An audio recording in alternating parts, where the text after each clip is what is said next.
Monarch Legacy of Monsters, episode 6 and 7. Yay! We're getting close to the end of this one too. Three more episodes after this. Yep. Yeah. Cool. Do you want to start? Or want me to start? Or you can start on this one. Okay, so episode 6. Let's see. I wrote my notes since it's been a minute since I watched it. Yeah. Okay. So episode 6. I thought this was the best episode of the whole series so far. I love this one a lot, actually. Okay. Yep. I thought overall perfect. The flashbacks, the flashbacks. Oh God, I can't get into the flashbacks, but I love the flashback scenes. I love the chemistry of the flashback scenes. Yep. I loved everything about the flashback scenes. And then the regular scenes in the present time, I thought it all connected good. It was going somewhere. There was some cool scenes I don't want to say. Yeah, I would give this episode a 9 out of 10. I absolutely love this episode, and it was my favorite episode of the series so far, including the next one. Yeah, I mean, I have pretty much the same.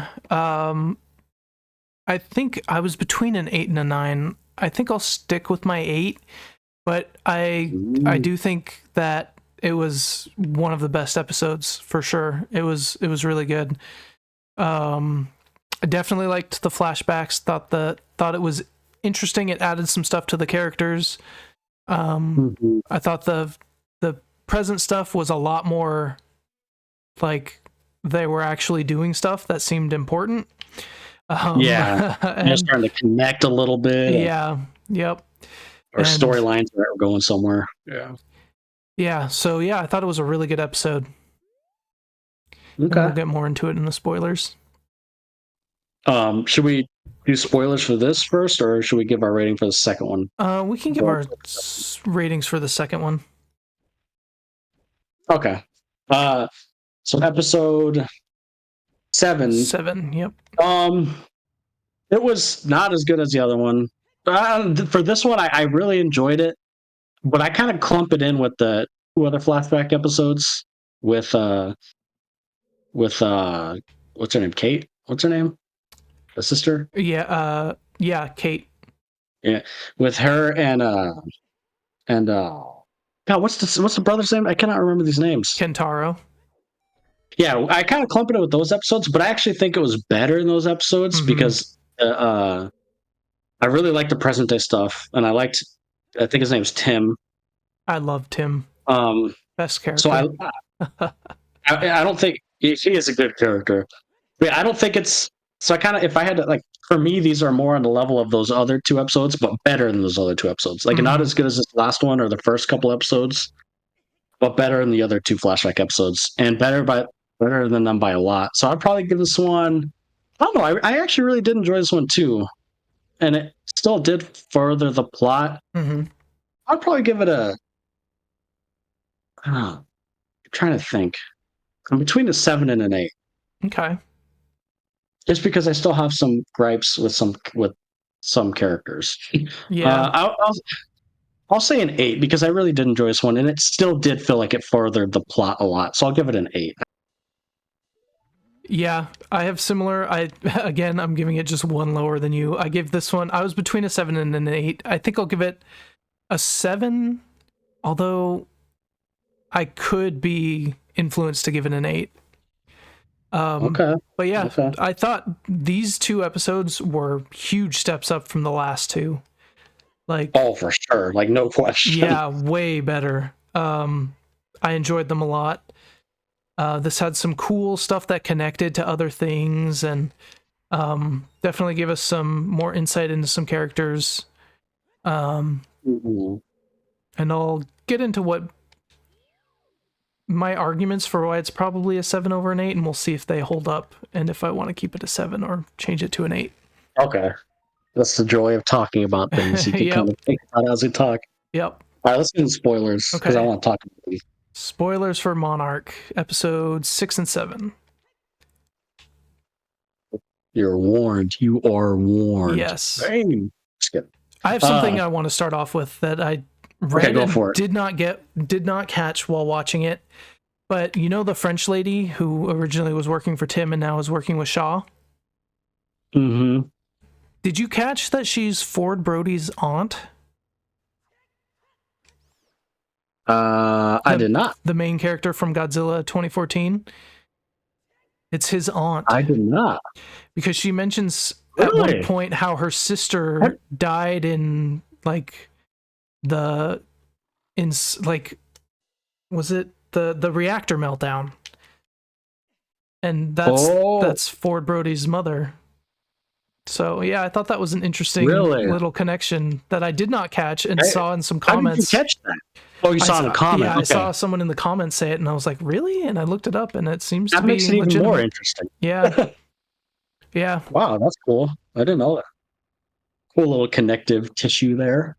Yeah, very cool. Okay, but you can go ahead with whatever you're saying. Well, that was interesting. I didn't know that. Yeah. So episode 6.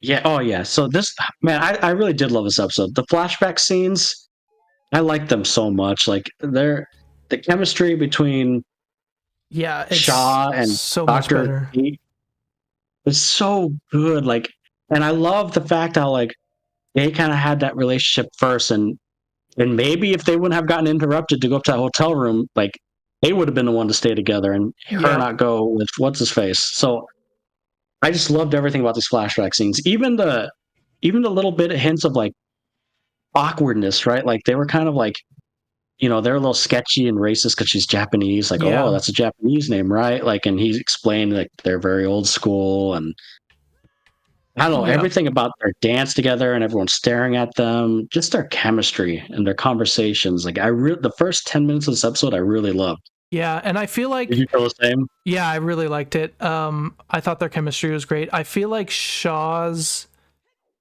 military, priorities are what kept him and Keiko from being together, and I feel like that moment where they were about to go up to the room and then he got interrupted by it, she was like, okay, this is just probably not going to work because he's like, that was the moment that he's like so deep in the military and like having these well, that was the moment for her, I guess we should say. Yeah. I don't know if Shaw ever had that moment. He might still be in love with her.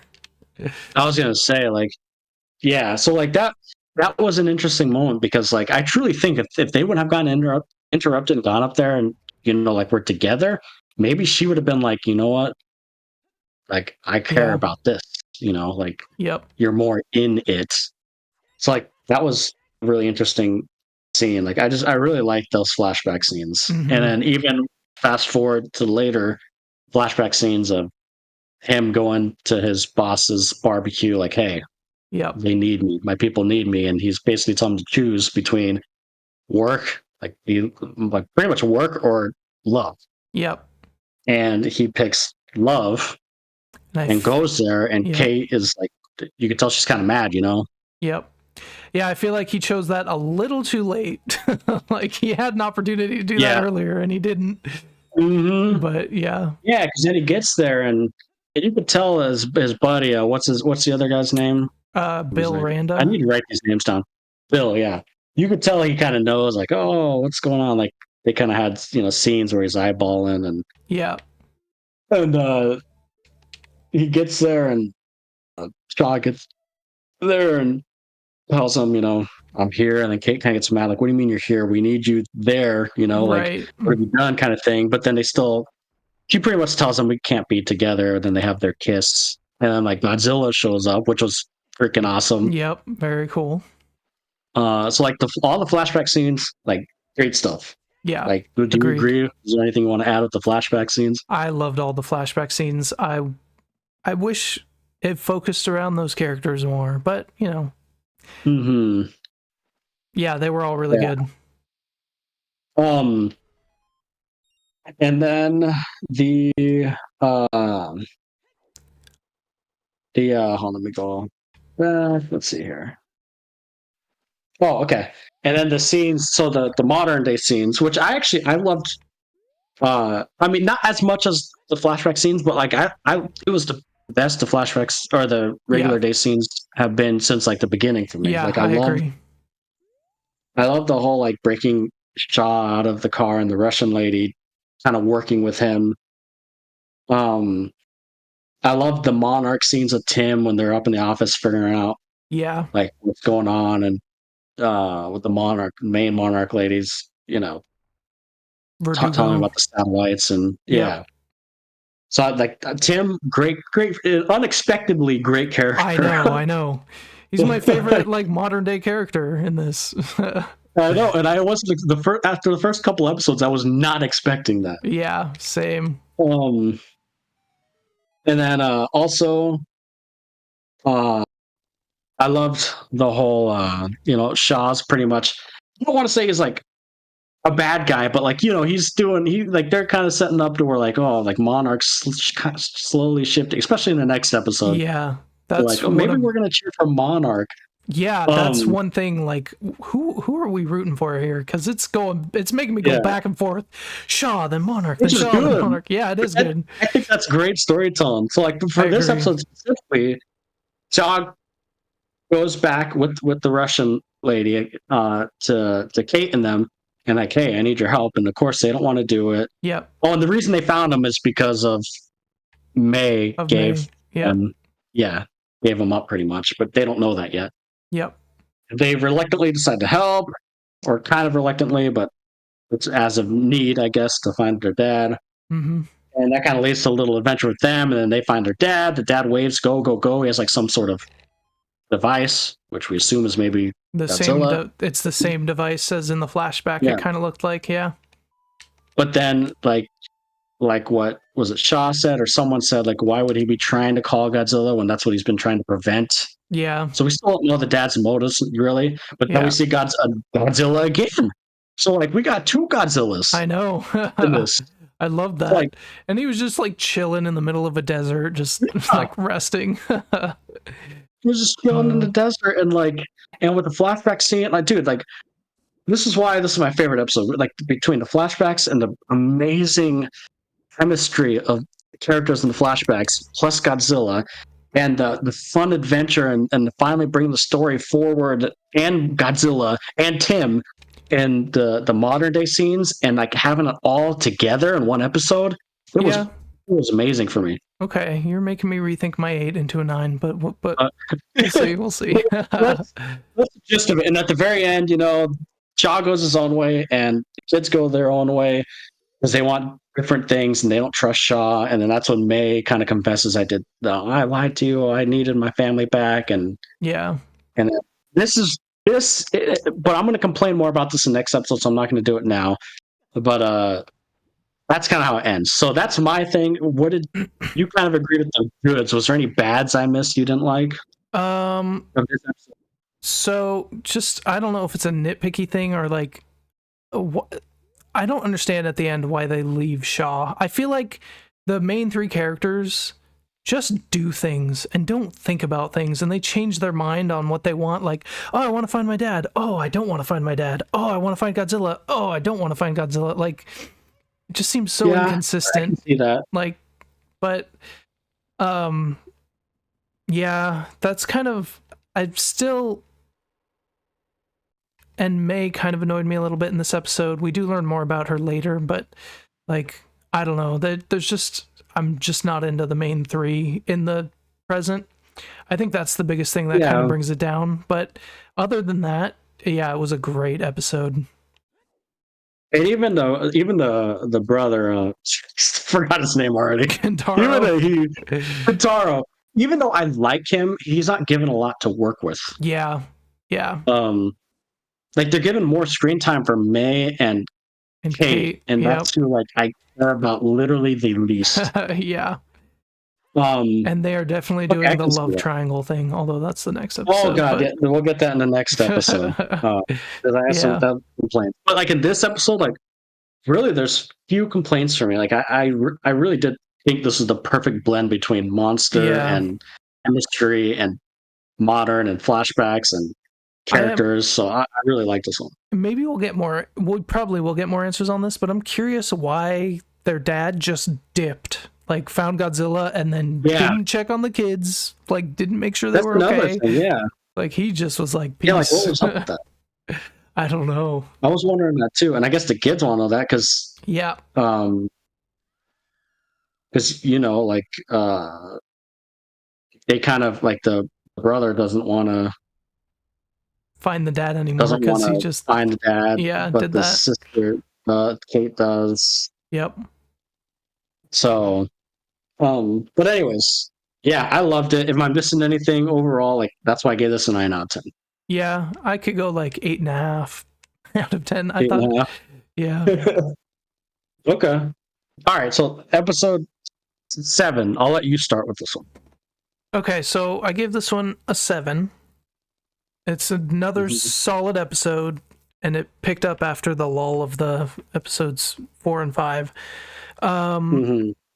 And I thought this was interesting because at the end we find out that okay, so let's start off with we find out more about May, about why she was on the run. She, went to work for this company called AET with Naomi Nagata from The Expanse. Yeah. Which I thought she did a pretty good job. That was fun seeing her in that. And so she's working for this company. She's not like really doing much. She feels like she's like kind of sidelined with these other people that don't really do much. And they're just like using her code. And then she like sneaks into some area she's not supposed to be and finds out that they're like doing experiments on animals.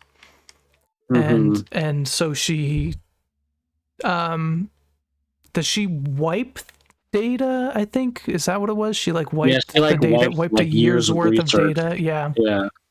And so then they are like out to get her, and that's why she's on the run, and she has a bunch of money because How do you feel about her flashbacks? I feel like they made her a little more likable. But I'm still not. I didn't mind them either. I didn't mind them. I'm still not totally sold on her. But she did seem a little better at the end, where she didn't really sell them out, at least, which is a step in the right direction.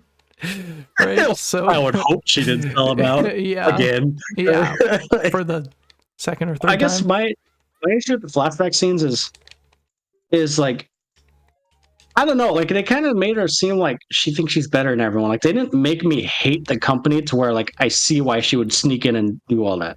Yeah. Like I get why she would do it because like if I saw those animals and stuff, I'd be like, what the heck is this company doing? But to get there, yeah, to me, it's like they're giving you good pay and she's telling you need to work your way up. What is bad with that? Yeah, that's true. Like she's entitled, kind of. Yeah. So like I didn't get that part. Like it made me like, okay, like you're literally getting good pay, and she said honestly, you could work your way up eventually. Unfortunately, fits with the character so far.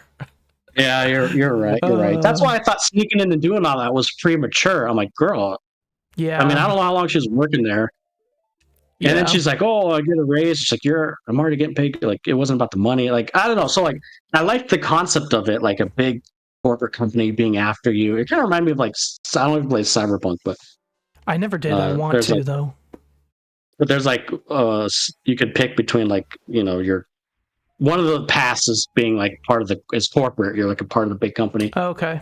But anyways, that's the only issue I had with that scene. But like I didn't hate it. Like it was better than May or than Kate's flashbacks, I think. Yeah, and I liked seeing her with her family. That made her a little more like humanized and like made her character a little more like seeing the pictures and all that. And he was like, "Oh, I didn't know she did this or did that." Yeah, made me feel for that character a little bit more.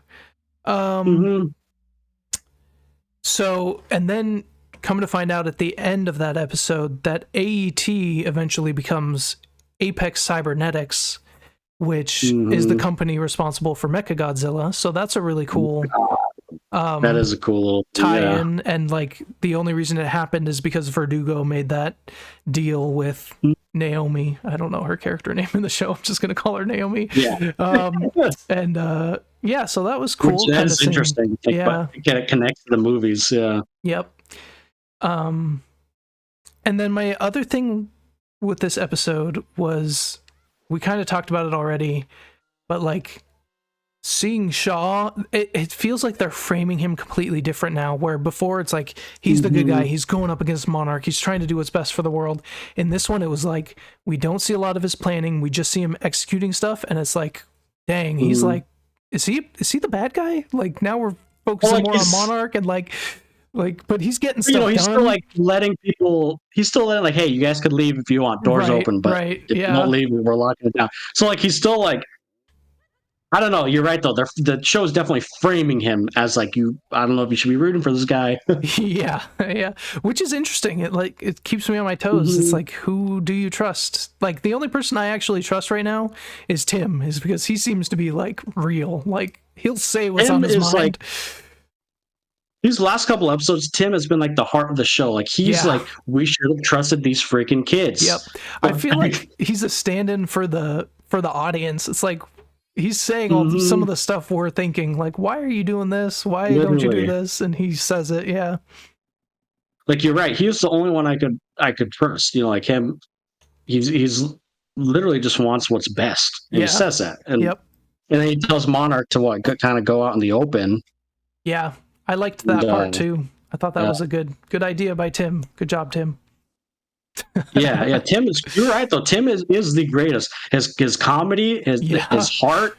Like, Tim is the best character. I love that moment when they're walking up to the house and he's like, "Let me handle this," and then he trips. It was like, he trips. Yeah, that little subtle moment. Yeah. I wonder if that was like actually meant to happen or if it was an accident. I don't know, but I loved it. That gave me such a good chuckle, dude. Yeah.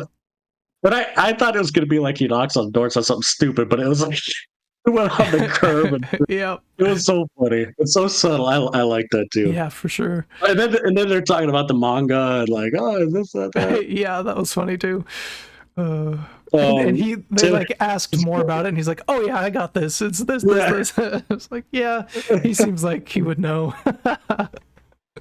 Oh, such a freaking good character. Yeah. So honestly, between Tim and I like the whole concept of like, what do you root for? Yeah. Like, that's why I gave this episode, an 8, because I think this overall has better. It's more good than bad, and even though some of the characters annoy me, the story is still moving forward. Yeah, true. I think I might have rated them a little low just because of some of the character choices, but they were both really good episodes. But we could get into the bad. I would tell you, we probably agree on some of the bad.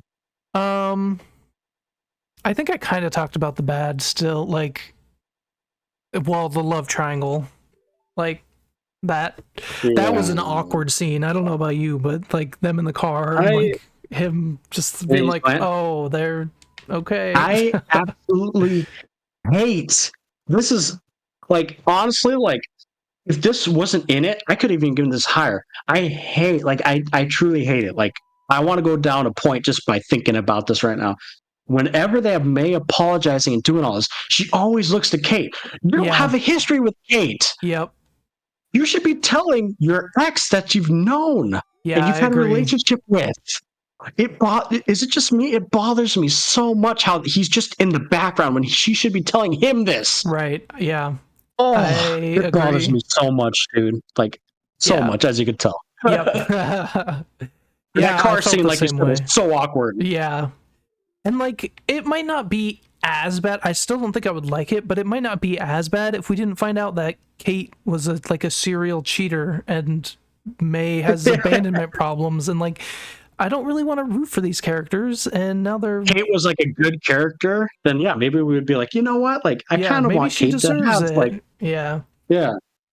But no. It drives me nuts, dude, because they have a history. Her and Kentaro. But it doesn't feel like it at all. Yeah. Like, he's always just in the background, and she's apologizing to him or her and crying to Kate, and being like, comforted by Kate or comforting Kate. Yeah. Like, we just watched a whole episode of you guys having this connection, and now it's gone. Yeah. That drives me like so nuts, dude. And it's making this core characters even worse. Why do they even need to have this? This doesn't need to be a story. Yeah, I agree. Like, you're right. Like, it's horrible. Like the three main characters, like if they continue with this, they're horrible. Yeah. I can't stand it. I cannot stand it. It makes me so upset because the rest of it's actually pretty decent. I know. Why did they write these characters so weird when some of the other ones are so good? I don't know. And there's no point for a lot. Like, why are you making them like have some sort of weird connection? I feel like they're doing it just to do it. Seems It's forced. unnecessary. It seems forced for sure. And I don't want people to say, "Oh, you just don't like how they're both girls." They like. No, I don't give a crap. Yeah, I don't care. I don't give a crap about nothing. I just want a good story. Like, okay, so I feel like it's been compared to the Korra and Asami thing in Legend of Korra, which is funny because one of the characters is literally named Korra. But I feel like the Korra and Asami one was way better because first of all, it took 4 seasons for it to happen, and there were like little moments that weren't too obvious, but like I could see how they got there. This one, it's like, oh, they're there. How did that happen? And we kind of like Korra too. Right. Like, yeah. I just feel like it definitely could be done better, and it just feels kind of forced, yeah. And it would be like that if Kate was a guy. It still would feel forced. Like, if it was Kentaro and his brother, and she's now falling in love with his brother, I'd be like, what the hell? What happened with Kentaro? Like, yeah. Exactly. I'm not, like, I don't even care about any of that crap.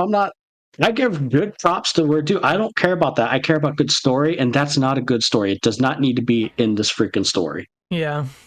It is pointless, and it's bringing down the core people. Thank God for Tim, because if Tim wasn't in this episode, I probably would have given it lower because he's not with the core people. Yeah, I feel like that part is like a CW show. You know what I mean? Yeah. Like, I'm watching... Sure, at least CW does it better. But that's what they're kind of like going for. Or likable. Yeah. Like, hey, I'll admit, I'm a sucker for some good. I'm gonna admit, I like cheesy things. I like love stories. I get a sucker for like father-daughter stuff or kid stuff. Yep, I like the cheesy stuff. I know a lot of people don't like the cheese and love stories, but I love a good love story. Like, I really do. I'm not gonna lie. This just isn't a good one. This isn't a good one. Like, look at when we reviewed the Hunger Games. I thought that was a pretty decent love story. Like, I loved the whole concept of forbidden love and this or that. Like, I'm a cheese ball at heart. I like that stuff. But this isn't a good one, man. Yeah. It's not a good one. What I was going with this is CW, even though it's cheesy, like, it's at least like you're kind of like, aw, okay. Yeah. And I'm not defending CW, but like, at least you're like, oh, that's cute. Not with this. No, I haven't had an awe moment yet, especially because they made me dislike both the characters pretty. Yeah, I don't know. The way I'm talking about this literally, like, just talking about this one part of the show makes you want to bring it lower.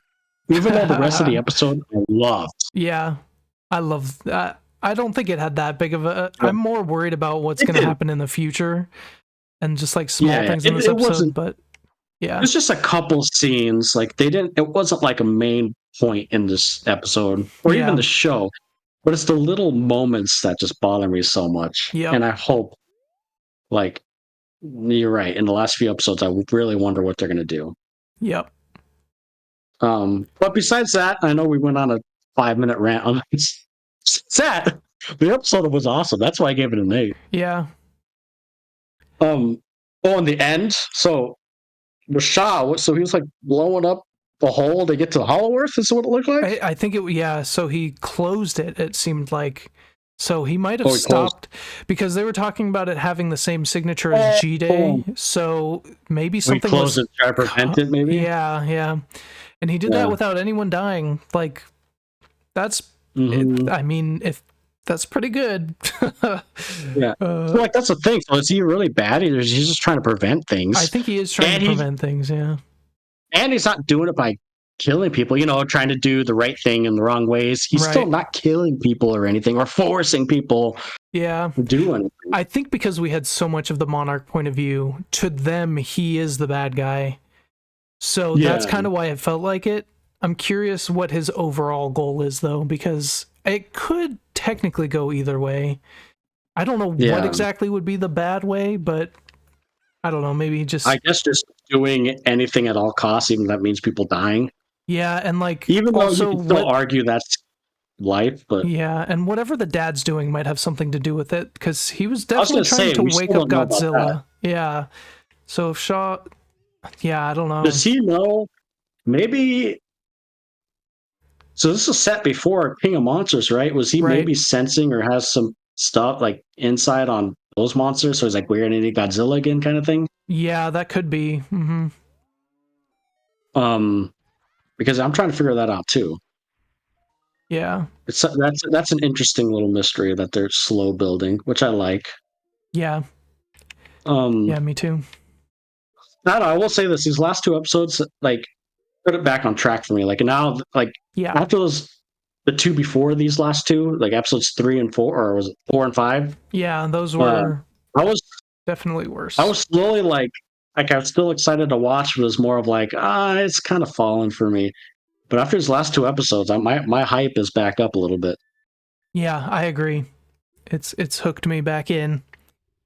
Mm-hmm. And I love the the connections, and even the ones that like are hard to find, but when you hear about them you're like, oh, that's awesome, like the ant thing. And yeah, and seeing the Apex. Well, that was a little more obvious in your face, but yeah, I thought that all was really cool when that came on and like the graphic changed to Apex. I'm like, oh, that's cool. Yeah, I like how it's connecting. Oh, it was like I enjoyed these last two episodes a lot against the scores. Like, and Tim.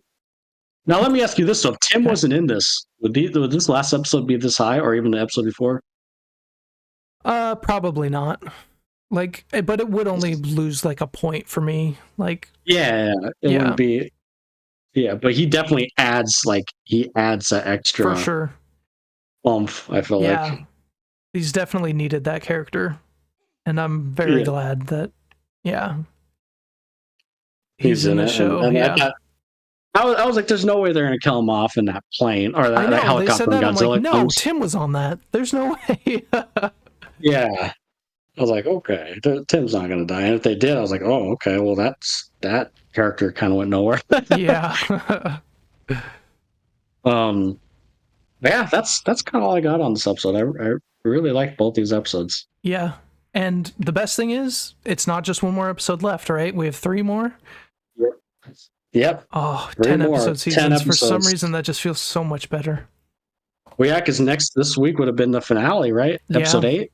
Yep. Yeah, which is crazy to me. I'm worried about that with Percy Jackson, but yeah, I feel like Disney needs to up their episodes by just 2, and it would be a lot better. You're right. I think it's a Disney problem. Yeah.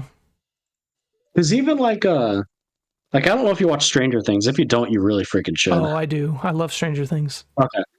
Even with Stranger Things, that last season was only like 6 episodes, but they're like hour and a half long episodes. Right. Yeah, that's different for sure.